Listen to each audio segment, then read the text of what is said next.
How's it going, guys? Welcome back to the channel. As you can see, I have two sets of rotors here for the front and the rear of my Acura TLX Type S. And the main reason I'm doing these is because my front rotors are warped, and these do offer some significant weight reduction. So I thought it was a good way to kill two birds with one stone. My car only has about 8,000 miles or so, and the front rotors are absolutely warped. You can feel it above 80 miles per hour or so. These are from Racing Brake, and these look totally awesome. You can see obviously a huge design change from the OEM stuff. These are the rears right over here. So as far as specifications, these are 2 millimeters shorter in diameter, and they do that on purpose. The stock pads kind of leave a lip on the edge over here, causing some noise and some rust to be left behind. Obviously, these are slotted and drilled right over here. And these have directional veining. The OEM ones are non-directional. I'm pretty sure of it. We're gonna find out in just a second. So the front rotors are 25.7 pounds. The OEM ones, these are 19.1 pounds each. So you're talking about 6.6 pounds in weight reduction at each front wheel, which is absolutely amazing. The rears are true size to the OEM. They're 330 spec, just like the OEM. These are OEM replacement of both of them. The stock rotors come in at 11.9 pounds each. These come in at 10.7. These are also slotted right over here. Not drilled, not vented. Also very nice that they do come with these set screws that hold the rotors in. As they get older, they do get rusted and could be a problem at taking off. So Racing Brake does not offer pads for the Type S just yet, but they are working on it. They're telling me that by May 31st, they will have two different compounds. The first one being XT910, that's a street pad, very minimal dust and minimal brake noise. And then you have XT970, that's more of a street / mild race pad. Obviously, you're gonna come with a little bit more brake dust and some additional noise. So that's basically it, guys. Let's go ahead and we're gonna install these on a car. This video will apply to anyone either replacing rotors with OEM or aftermarket size replacement, or if you're doing a complete brake job, or just pads, etc., whatever it might do for you. All right, guys, so you can see all the little hot spots in the rotors. Whenever you hit the brakes, those little hot spots are causing a vibration. So as you can see, my calipers here look fairly clean. It got some minor dust on them, but compared to a lot of OEM Brembo setups, for instance the FK8, this is super clean. If you ever owned an FK8, or you ever just paid attention, then you know that you know exactly what I'm talking about. This is one of the reasons I do like the OEM pads, but I am going to be trying the street compound that Racing Brake has to offer as soon as they do release the pads. You can see Acura has these pins over here. They're not removable. Actually, you can remove them, but they don't want you to remove them. You can't just take them out and pull the pads out like this, which is kind of annoying, but it is what it is. We just got to deal with it. So if you wanted to change your brake pads and go to the track real quick, you would actually have to take out the whole caliper itself. Here's the set screw. We're going to be using OEM ones, but if you wanted to use the Racing Brake ones, you could as well. These have a Phillips head, and then the Racing Brake ones have a Allen head. So we're going to have to come in here, essentially, and take out these caliper bolts. One, and then the one right down in here. I believe these are 19, so we're about to find out real quick. I'm also going to be taking out this bolt right over here, just to give me a little bit of flexibility, because this is a hard line. If you remove it there, you have this rubber hose kind of to deal with, and we're going to hang up the caliper maybe on the upper control arm or the spring, or want to try to not damage it at all. All right, guys, so here we have it. Like I said, these were two 19s. You can get in there with a ratchet and a 19 millimeter. And then I took out the bolt over here. This is a 12, kind of has the ABS wire hooked up over here, but there's no tension. You just want to leave it hanging. And then this hook I got from Amazon, it came with my brake caliper tool. So I'll provide the link to this right in the description so you guys have all the tools you need, or the specialty tools. Now we're gonna go ahead and take out the set screw. You do need an impact driver, or you can use a punch and kind of a hammer to guide it. Like I said, the car's fairly new, so it'll come out pretty easily, but you know, if you're watching this video a couple years down the road, you definitely want to get yourself an impact driver. Impact driver, nice hammer.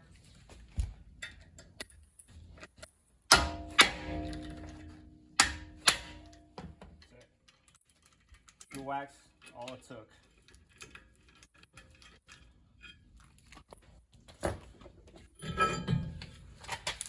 So if your car is older and you have some rust buildup around the hub, you're definitely going to want to clean that. My car's fairly new. This is just surface rust. It's not going to do anything. But if you do leave a high spot over here, it could definitely cause some nasty vibrations for you. All right, guys, so here you have both rotors next to each other. You could obviously tell a significant difference. The OEM is way heavier. These have straight vanes, like I said before. And these are directional. It's gonna help dissipate the heat a little bit better and get rid of that heat. We're gonna go ahead and weigh these.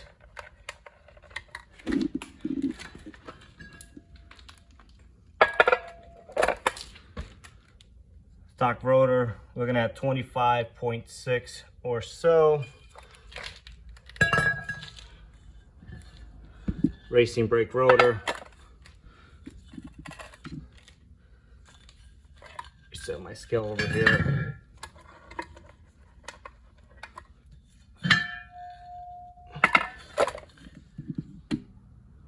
$19.0, so pretty significant.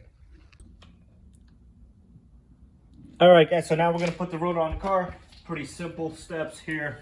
Make sure you do pick the right side. Like I said, these are directional, and you wanna line up your set screw hole with your hub right over there. And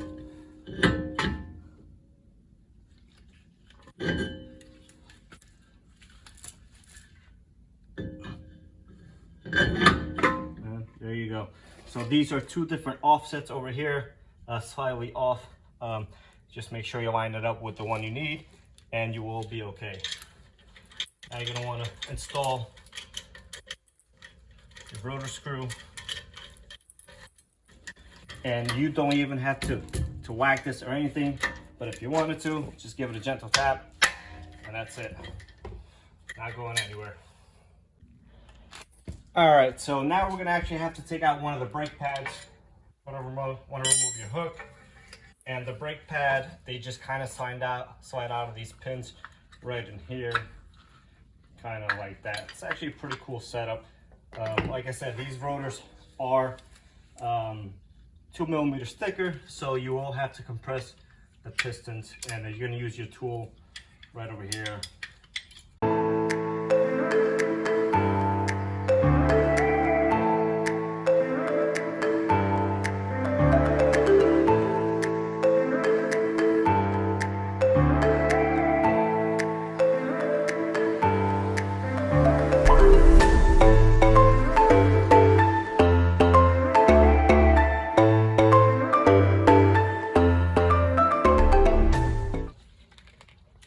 Now that we got our caliper back on, we're gonna have to torque the caliper bolts to 101 pound-feet of torque. But before that, I'm gonna drive them in with my ratchet.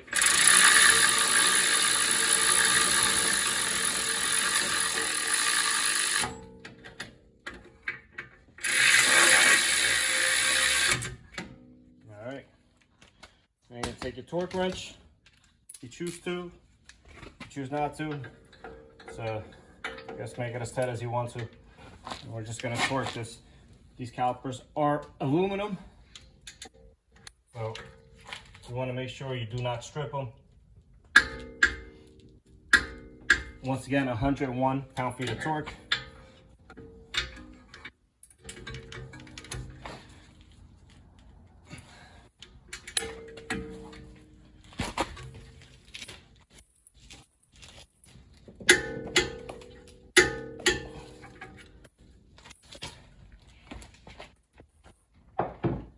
And that is it. So obviously, this is the driver's side. For the passenger side, you're gonna do everything exactly the same. All right, guys, so first things first, you're gonna have to put the rear brakes in brake pad maintenance mode. If you don't have access to a tool, allegedly you could take apart the brake caliper motor and spin it manually, but I'm gonna do it the way I would normally do it. My scanners at home did not work, so I'm using the HDS in here. And at this point, you're gonna hear the motors retract. Since the pads are fairly new, it took only a few seconds, but if they are worn out, it will take a little bit longer. But as you can see here, we are in maintenance mode. So now we will exchange the rotors, push the calipers, pistons a tiny bit in, and then come back out of maintenance mode.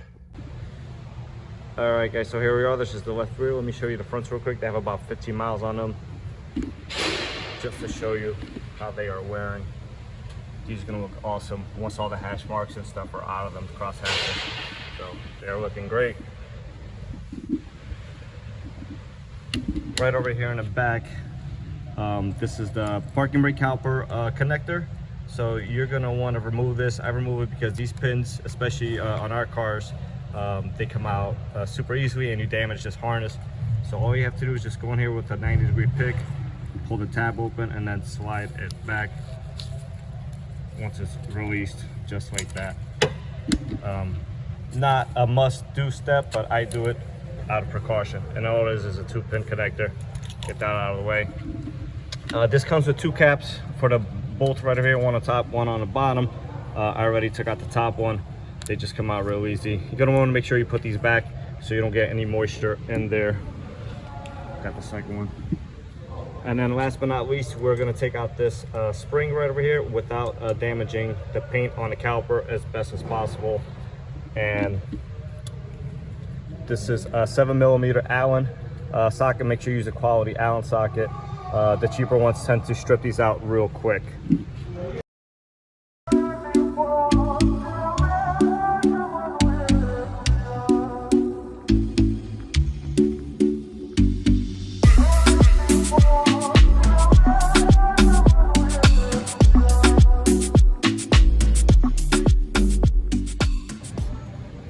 Guys, so you're gonna want to hang your caliper over here, or you can just leave it hanging, you know, as long as none of the red gets scratched or nicked. This is what I use to compress the rear caliper piston. You could use the same tool I use in the front. I will provide a link in the description below. Whatever you want to use is up to you. You definitely need the other style for the front though. And then this one here, just go like this, and you just compress it a little bit. Like I said, the pads are fairly new, but the rotors are 2mm stickers, so you have to make room for that extra.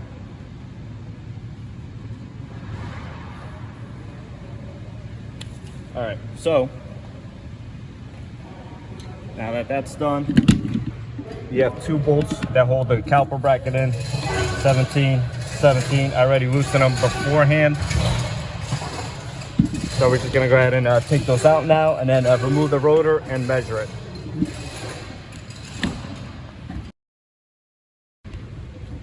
All right, so here we have both rotors side by side. Let's go ahead and weigh them.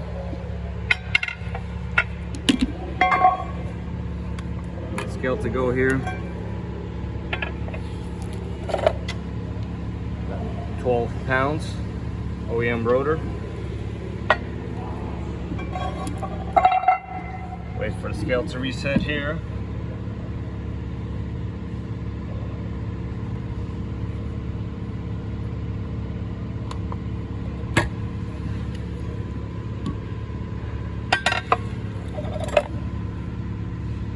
And 10.6. All right, guys, so once again, you're gonna wanna clean your hub if needed. Mine is just surface rust, so I'm not going to. It does come with the set screw placement right over here, but it seems like it does not line up. So this is something that I will let RB know that is going on. Not a big deal. It's just nice to have it there, you know. But again, not a big deal. So we're gonna go ahead and start putting the caliper bracket back on.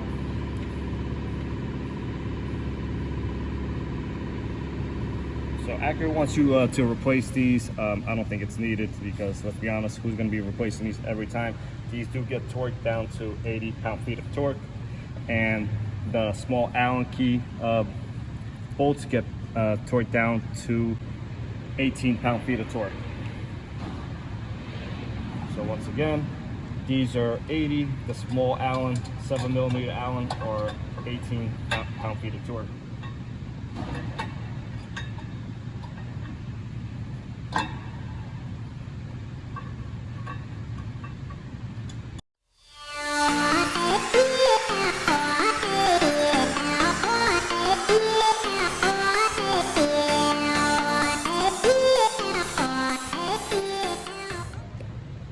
All right, guys, so here we are. The spring's kind of tricky. I start off with putting it on this corner right over here, wedging it up against the bottom here, then wedging it up against the top and kind of forcing it over into the hole without obviously trying to scratch the caliper, which I was successful, so that's good. You're gonna wanna make sure you connect the caliper connector right down in there, as well as torque everything and put in your caps in here. Now the motor I was talking about is right over here. You could unbolt this allegedly and push the caliper back in. Do not use any power probe or anything like that. Don't try to force the caliper, and you will regret it, I promise you. So yeah, the only negative part I would say here is just a set screw, but once the wheel is on, it's not really a big deal. So like that, we're gonna go ahead and test drive it a little bit. I'm gonna put about 20-30 miles on it, make sure all the coating is gone, and just give you guys my initial thoughts on the rotors themselves. All right, guys, so here we have it. The rotors are installed. The fronts have about 50 miles on them or so. You see the coating is nearly gone. The rears have about 30-35 miles on them, and plenty of coating still remains. I anticipate it lasting maybe another 50-75 miles or so. Obviously the fronts do a lot more braking. So initially there was a little bit of noise, which is completely expected from the coating, and it lasted about 2-3 miles. And so if you experience this after doing the rotors, don't be alarmed, it is normal. I will be trying the street compound pad for the fronts when they do release in May. Late May, they're telling me May 31st. So they don't make anything for the back. I don't know if they intend to in the future or not, but I will be trying the front compound pads, the street ones.